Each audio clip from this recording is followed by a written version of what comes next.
ده زيت توتال اللي بقول لكم عليه. اسمه هاي بريف 500، هو 2050 40. طبعا توتال من اجود انواع الزيوت اصلا في الانواع في الزيوت يعني بتاعت الموتوسيكلات وفي كله عموما حتى العربيات.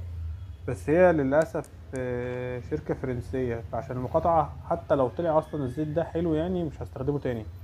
انا اصلا اشتريته بالصدفه وكنت مش واخد بالي ان توتال شركه فرنسيه. كنت ماشي قدام كنت قدام بنزين التوتال، فدخلت سالته عليه، قال لي ب 169.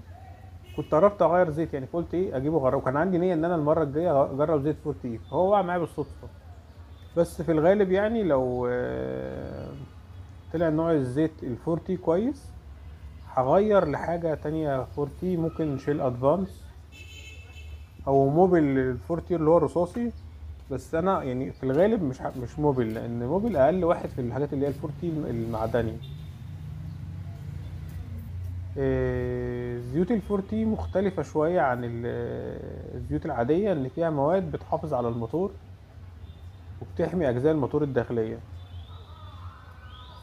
أنا كنت الأول المرة اللي فاتت يعني قبل الغيار ده كنت حاطط موبل الرصاصي 2050 اللي هو بتاع العربيات، كنت منزله على 640 كيلو. طبعا لما الزيت بلاقيه صفى ببدأ إن أنا أميل المكنة يمين وشمال كده عشان أصفي إيه الزيت القديم على قد ما أقدر.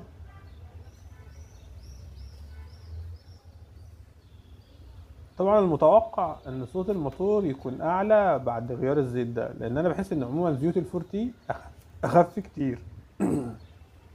بس العبره مش ولا بصوت الموتور ولا بخفيه الزيت، العبره بالاداء. الزيت ده هيستحمل معايا قد ايه، هيتبخر، هيبدا الغيارات تتقل معايا امتى.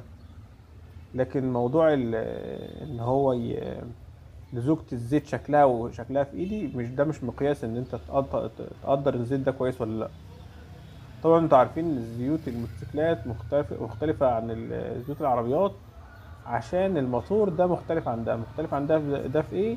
ان الموتور بتاع الموتوسيكل الكارونا والديسك وورق الدبرياج جوه الموتور. في العربيات الحاجات دي بتبقى بره في مكان بره الموتور لوحدها. فده بيخلي وهنا في الموتور بيبقوا غرقانين في الزيت، حتى مش جوه الموتور بس، ده جوه الموتور وفي الزيت. فبيحتاج زيوت مختلفة شوية فيها مواد مختلفة.